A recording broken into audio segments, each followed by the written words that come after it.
안녕하세요, 조이쌤입니다. 오늘의 주제는 붕괴구조의 신체심리학입니다. 한 남자가 저를 찾아왔어요. 그 남자의 모습은 힘없이 가라앉아 보였고 가슴은 위축되고 뼈만 남은 앙상한 체구에 윗등이 굽어 있었어요. 몸통 앞쪽으로 밀려난 목은 피곤해 보이는 얼굴을 간신히 떠받치고 있었습니다. 그분의 눈빛이 독특했는데요. 체념한 듯한 눈빛은 애정을 갈구하는 듯이 보였지만 한편으로는 초연하고 달관한 듯한 분위기를 풍겼습니다. 자, 여기 한 남자가 서 있네요. 이분 누군지 아세요? 2020년 상반기에 핫한 드라마죠. 부부의 세계. 많은 주부들이 매회 끝날 때마다 열광해서 모여서들 이야기가 꽃을 피우죠. 자, 거기 나오는 남자 주인공입니다. 여자 주인공에 관해서는 제가 지난번 완벽주의자에 관한 동영상에 대해서 이야기를 했으니까 궁금하신 분은 그 동영상을 참고해 보시면 될 것 같아요. 여기 이 남자의 모습을 보세요. 윗등이 굽었고 가슴은 위축되어 있죠.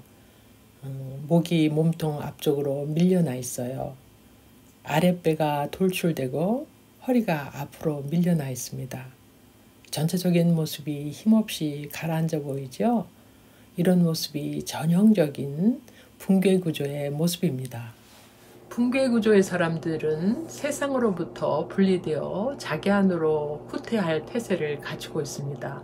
그래서 사람들이 북적대는 장소에서는 거의 언제나 홀로인 듯이 조용히 있기 때문에 사람들은 그가 있다는 것을 가끔씩 잊어버리곤 해요.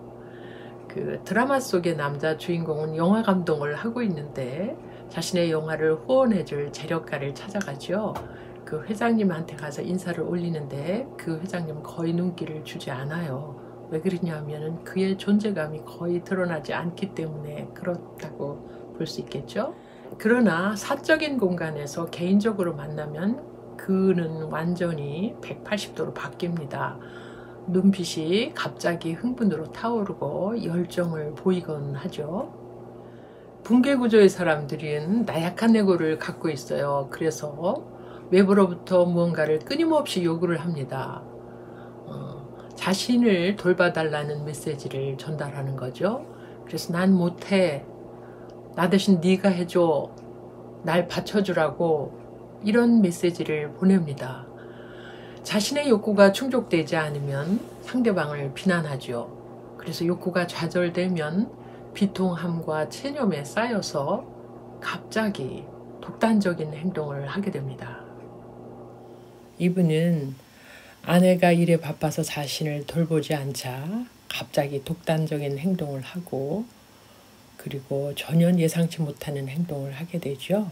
즉 외도를 하게 된 거예요. 그 외도를 하고 나서는 이렇게 얘기를 하죠. 사랑에 빠진 게 죄는 아니잖아. 이 대목에서 많은 여성들이 분노했을 것 같아요. 그래서 이 남자 주인공은 더 이상 용서할 수 없는 남자가 돼버린 거죠. 그래서 현재 온 국민의 그 욕을 얻어먹고 있는데요. 이 붕괴구조의 사람들은 이런 식으로 행동할 수 있습니다. 그래서 그 가능성에 대해서 우리가 열어두었으면 좋겠습니다. 이들에게 필요한 것은 타인의 무조건적인 애정과 칭찬이에요. 자신이 의존할 수 있는 대상에게는 무한한 헌신과 충성을 바치는데요. 또 이들은 결코 공격적이지 않기 때문에 다정하고 부드러우며 주변 사람들을 편안하게 대합니다. 그래서 사람들은 그를 좋은 사람으로, 따뜻한 사람으로 인식합니다. 이 장면도 아주 재미있는 장면이에요. 이 사람들은 다정함과 부드러움을 잃지 않는다고 얘기를 했죠. 예. 매우 다정해서 이거는 첫 장면인가 아니면 첫 장면 아니죠. 1회에 나왔던 장면인데요. 그 아내가 추울까 봐 목도리를 직접 목에 걸어주는 장면입니다. 얼마나 다정하고 따뜻합니까? 이 눈빛을 보세요. 매우 다정하죠? 이 장면에서 많은 여성들이 너무 심쿵했을 거예요. 그리고 나도 저런 남편을 가졌으면 하고 매우 부러워하셨을 테죠. 그렇죠. 붕괴구조의 사람들은 따뜻하고 다정하고 친절한 게 특징입니다. 신체 심리학자 존 피에라코스는 이런 붕괴구조의 사람들을 구강 성격의 사람들이다 라고 하였어요. 왜냐하면 이 사람들은 발달 단계에서 구강기에 고착되었기 때문이죠. 어린 시절에 어머니를 상실한 구강구조 사람들은 어머니를 대체할 수 있는 대상을 끊임없이 찾습니다. 어머니가 돌아가셔서 실제로 부재했을 수도 있고, 어머니가 계셔도 질병을 앓고 있기 때문에 심리적으로 어머니가 안 계셨을 수도 있어요. 또는 어머니가 원하는 만큼 애정을 쏟지 않아서 그 애정에 대한 갈망이 계속 남아있을 수도 있습니다. 그래서 이런 붕괴구조의 사람들은 어머니의 젖을 갈구하는 구강적 유대관계에 고착되어 있다고 할 수 있어요. 부부의 세계에 나오는 이 남자 주인공은 두 여인을 동시에 사랑합니다. 어느 여인도 놓치지 않고 싶은 거죠. 이러한 심리 구조는 어머니에 대한 그 심리 구조라고 볼 수 있겠는데요. 여성이 어머니로서 인식되는 거죠. 그래서 상반된 두 성격 혹은 상반된 두 사람이 한꺼번에 존재하기를 바라는 거예요. 이 두 여인을 한꺼번에 사랑하면서 이 남자는 갈팡질팡합니다. 그리고 두 사람을 동시에 사랑한다는 것이 그런 사실을 남들이 이해하지 못한다는 사실에 본인이 절망하게 되는 거예요. 그러면 이 사람들의 내면은 어떨까요? 이 사람들은 내적으로 공허감을 자주 느끼는 것이 특징이에요. 내적인 공허감은 신체 모습에도 잘 드러나 있는데요. 길고 말랐으며 근육에도 탄력이 없고 나약해 보이죠. 이들의 갈망과 공격성은 억압되고 은폐되어 있는데요. 내면적으로는 분노하고 있다고 할 수 있어요. 왜 이들은 분노하고 있을까요? 그들은 자신을 돌봐달라는 끊임없는 욕구가 거절당했기 때문이죠. 그래서 자신을 돌볼 책임 있는 사람이 돌봐주지 않은 것에 대한 분노를 느끼고 있습니다. 이들은 타인의 온기와 지지가 절대적으로 필요한 사람들이에요. 자, 그렇다면 어머니 같은 배우자를 만나면 그들의 불행은 끝이 날까요? 그들의 진짜 불행은 어느 누구도 자신들을 만족시킬 수 없다는 데 있죠. 왜냐하면 그들은 자신의 내적인 갈망을 다른 것으로 대체함으로써 그 갈망 자체를 부정했기 때문이죠. 그들의 또 다른 불행은 자신의 욕망을 충족시킬 만한 충분한 에너지가 없다는 거예요. 이런 이중적인 속박은 그들을 고통스럽게 만드는데, 그런 속박을 이렇게 표현할 수 있을 거예요. 내가 무언가를 요청한다면 그건 사랑이 아니야.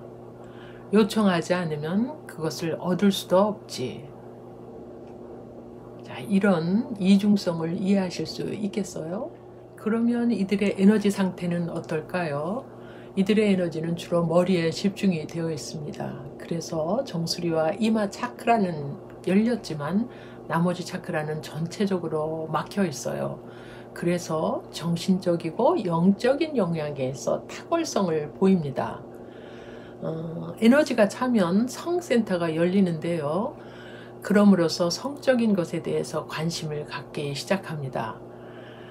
이마센터가 발달했기 때문에 지적이고 언어적인 측면에 있어서는 활발한 반면 육체적인 활동은 비교적 약해서 성적인 관심 또한 성행위 자체보다는 성과 관련된 예술 활동이나 환상이 우세할 가능성이 큽니다.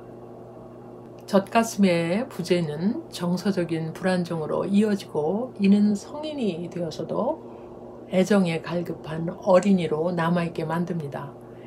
이미 다 자라버린 성인에게 어떻게 어린 시절의 어머니를 되돌려 줄 수 있겠습니까? 구원자 어머니는 환상에 불과할 뿐입니다. 상실한 위대한 어머니를 향한 그리움, 이것이 붕괴 구조의 근원적인 욕망입니다. 지금까지 붕괴 구조의 사람들에 대해서 설명을 했는데 좀 이해가 되셨어요? 그들의 복잡한 이중적인 욕망을 좀 이해할 수 있게 되었나요? 좀 이해가 안 되시죠? 그리고 이해가 안 되는 채로 그대로 수용하는 것이 그들을 이해하는 방법입니다. 그러면 오늘의 주제는 여기까지 하기로 하고 다음 시간에 또 다른 주제로 뵙겠습니다. 감사합니다.